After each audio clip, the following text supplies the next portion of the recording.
Hey everyone, let's talk about Ethiopia, a country in Africa with a history that goes way back. It's often called the cradle of humankind. Do you know why? Because that's where they found Lucy.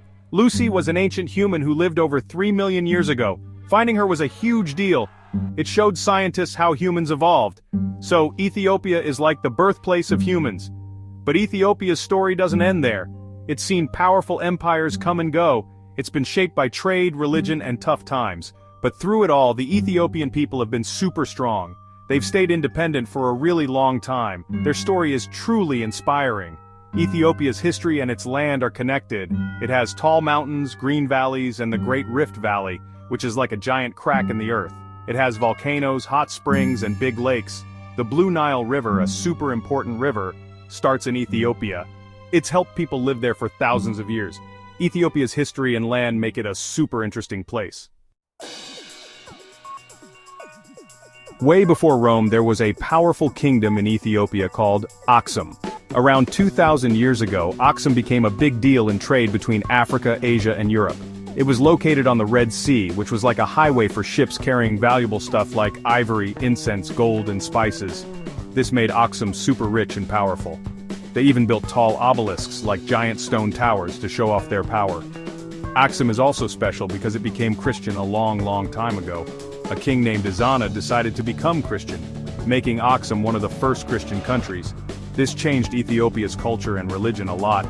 Christianity is still a big part of Ethiopia today. There are even cool legends about Aksum, like stories about the Queen of Sheba. These stories make Aksum even more mysterious and important. After Aksum, a new group called the Zagwe dynasty took over. They were really religious and built amazing churches out of rock in Lalibela. Imagine carving a whole church out of a mountain. These churches are still there today and people visit them from all over the world. Then came the Solomonic dynasty. They said they were related to King Solomon from the Bible. This made them seem like the rightful rulers. They ruled for a long time and faced many challenges, but they protected their land and their Christian faith. They were really important for creating the Ethiopia we know today. Ethiopia has had to fight many times to stay independent. In the 1500s, a powerful Muslim warrior named Gran attacked. He caused a lot of trouble, but the Ethiopians, with help from Portugal, fought back and won. This showed how tough they were. Later, the Ottoman Empire tried to take over, but the Ethiopians fought them off too. They knew the land really well and used that to their advantage. They were amazing warriors and protected their freedom. Things started to change in the 1800s. A leader named Tewodros II wanted to make Ethiopia stronger and more modern. He knew that Europe was becoming powerful, so he started making changes to the army and the country. After Tewodros, Johannes IV became the leader. He had to fight off Egypt, and he did a great job. Then came Menelik II, one of Ethiopia's most famous leaders. He made Ethiopia even stronger and bigger.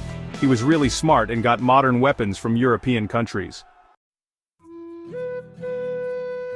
The 1900s were a time of big wins and big problems for Ethiopia. Italy tried to take over, but Ethiopia won a huge battle at Adwa. This was a super important victory not just for Ethiopia but for all of Africa. It showed that Africans could defeat European armies. Menelik II kept making Ethiopia better. He built the first railroad and the first modern bank. After him, things got a little messy. Liege Iyasu became emperor but didn't rule for long. Then Empress Zuditu took over.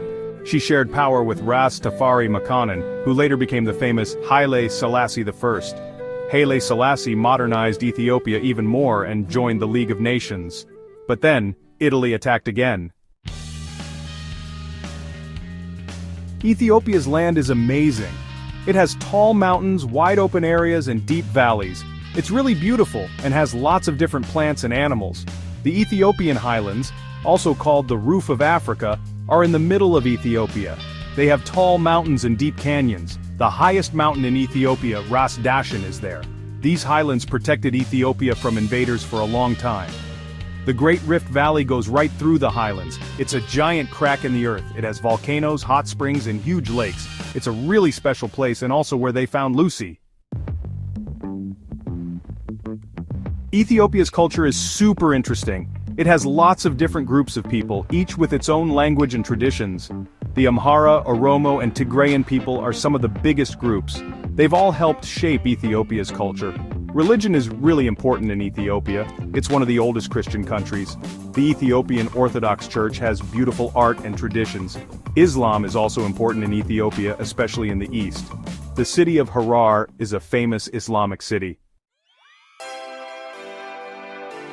Ethiopia is doing well in some ways, but it still has some problems like poverty and inequality. But there are also lots of good things. Ethiopia has many natural resources and a growing population. It's working on becoming more democratic too.